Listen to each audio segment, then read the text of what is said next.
আজ সকালটা খুবই ডাল একটা অনুভব নিয়ে ঘুমটা ভেঙেছে এবং চারিদিকে কেমন কুয়াশাচ্ছন্ন একটা দিন ছিল। খুব ভোরে ঘুম ভেঙে যায়। বারান্দায় যেয়ে দাঁড়ানোর সময় শুনলাম যে মসজিদে অ্যানাউন্স করছে যে এত নাম্বার মানে ১০ নাম্বার সেক্টরের এই বাসার এই মানুষটি মারা গেছে। তখন কেমন জানি একটা অদ্ভুত ফিলিং হলো যে এরকম একটা অ্যানাউন্সমেন্ট কোনো এক সময় আমার জন্য হয়তো হবে। কারণ একই সেক্টর, একই জায়গা, মসজিদের একই নিয়ম। যাই হোক ব্যাপারটা একটু কেমন জানি লাগে না? বেঁচে থাকতে তো ভালোই লাগে সবারই। কিন্তু মৃত্যু তো আসলে মানুষের জীবনে নিশ্চিত।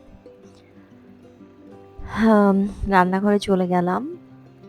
চিংড়ি মাছ, পালং শাক, টমেটো, ডাল দিয়ে একটা রান্না করা হচ্ছে। আর এটা হচ্ছে শিম ভর্তা। সাথে আজকে আলু ভর্তা ছিল। সো আজকে খুবই সিম্পল লাঞ্চ ছিল। এগুলো হচ্ছে আমার ঘুম থেকে উঠে খালি পেটে খাওয়ার জন্য পানি।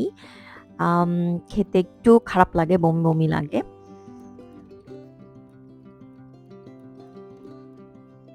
জোয়াইনের পানি, আ লবঙ্গ আর হচ্ছে মেথি। এই ৩ টার পানি আলাদা, আলাদা করে সারারাত ভিজিয়ে রেখে তারপরে এই পানিটা খাই। এতে নাকি শরীরের টক্সিক সব বের হয়ে যায় এবং লং এর পানি খেলে লিভার খুব ভালো থাকে। এরকম অনেক ধরনের বেনিফিট আছে সেই কারণেই আমি খাই। ঘরে কাজকর্ম তো চলছেই। আমি বেশ কিছুদিন ছাদে যাই না। মালি এর মধ্যে কাজ করে গেছে। তো ছাদে গেলাম সব গাছ দেখতে।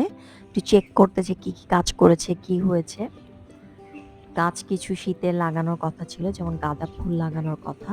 তো সেটা একটু দেখতে গেছি যে কি হয়েছে, কেমন হয়েছে। আমার কোনোভাবেই সবজি গাছ হচ্ছে না। আমি জানি না কি বা তার কারণ। যেটাই লাগানোর চেষ্টা করছি সেটাই খুবই সরু-টরু হয়ে বেড়ে উঠছে বা হচ্ছেই না বলতে গেলে। টমেটো গাছ আবার লাগালাম এবং আমার করল্লার সাইজ কয়দিন আগে তাও একটু জাতের ছিল। এখন মানে নিদারুণ টাইপের ছোট হয়ে যাচ্ছে।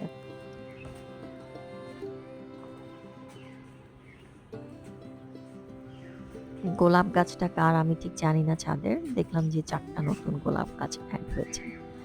এই যে গাঁদা ফুলের গাছগুলো পুরনো টবের মধ্যেই লাগিয়েছে। এই জায়গাটা সুন্দর করে গোছানো হয়েছে। দেখতে ভালো লাগে।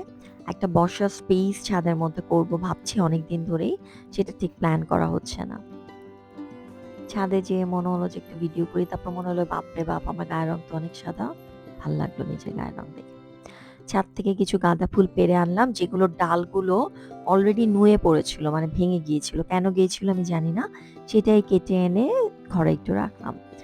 ৩টার দিকে আমার ভাই এসেছে ছোটটা। তারপর আমার ছেলে এবং আমার ভাই ২ জনে মিলেই ভিডিও গেম খেলতে বসলো অ্যাজ ইউজুয়ালি। বিকেল প্রায় হয়ে গেছে। আমি একটু বারান্দায় যেয়ে বসলাম বিকেলটা একটু উপভোগ করার জন্য।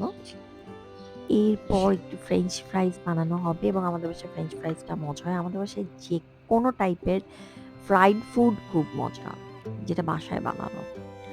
এরপর আমার যেহেতু মুডটা আসলে খুবই ডাল এবং অফ ছিল আজকে, তাই ক্যান্ডেল জ্বালালাম। ঘরের মোটামুটি বেশ কয়েকটা ল্যাম্প আজকে জ্বালিয়েছি। আমি সাধারণত ল্যাম্প একটাই জ্বালাই, সবগুলো জ্বালাই না। বলতে পারেন ইলেকট্রিসিটি সেভিংস। সো একটু ল্যাম্প জ্বালালাম, মোমবাতি দিলাম। মুডটাকে একটু চাঙ্গা করার চেষ্টা করছি। আরেকটা মোমবাতি একদম এন্ট্রান্স এ দিলাম। এগুলো সবই ইয়াংকি ক্যান্ডেল এবং আমার হাসব্যান্ড আমার জন্য কিনে এনেছিল। কারণ আমার খুবই পছন্দ হচ্ছে ক্যান্ডেল। আমি সব দেশ থেকে মোটামুটি ক্যান্ডেল বা এই ধরনের এসেন্স এর কিছু না কিছু কিনে নিয়ে আসি যেখানেই পাই সুযোগ হয়। এই যে সেই ফ্রেঞ্চ ফ্রাইজ এটার মধ্যে ময়দা মেশানো হয়। যার কারণে এটা খেতে খুবই ইয়াম্মি হয়, খুবই ইয়াম্মি হয়। এইটা হচ্ছে কপি, ব্রোকলি জাস্ট সিদ্ধ করে লবণ দিয়ে ভাজা, ঘিয়ের মধ্যে। সেরকম ভাজা না, খুবই জাস্ট একটু সতে করা। এটা খেতে খুব মজা হয়, খুব মজা হয়। আমরা দুবেলায় এটা মোটামুটি খাচ্ছি এখন। এরপর চা বানাতে চলে গেলাম রান্নাঘরে। আমার সকাল এবং বিকাল দুবেলার চাই আমি বানিয়ে খাই। দুধটাকে জাল দিলাম। দুধ চা খাওয়া উচিত না। অনেক ক্যালোরি এবং শরীরের জন্য তো আসলেও ভালো না, গ্যাস্ট্রিক এর জন্য। এইটা হচ্ছে আদ্রাকালি চায় এবং এইটা আমি এবার নেপাল থেকে এনেছি। পাতাগুলা বড়, বড় এবং একটা সুন্দর স্মেল আসে এবং এরকম একটা মাসালা টিও এনেছি। খুবই মজা লাগে এই চাগুলো খেতে। চাটা ভালো করে জাল দিয়ে তারপর নামিয়ে এটাকে ছেঁকে নিব।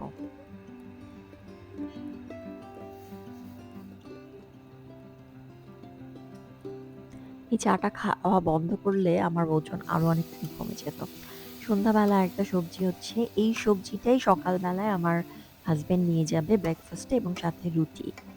তো এই সবজি আর রুটি প্রতিদিনই আমার বাসায় হয়, একমাত্র বৃহস্পতিবার ছাড়া।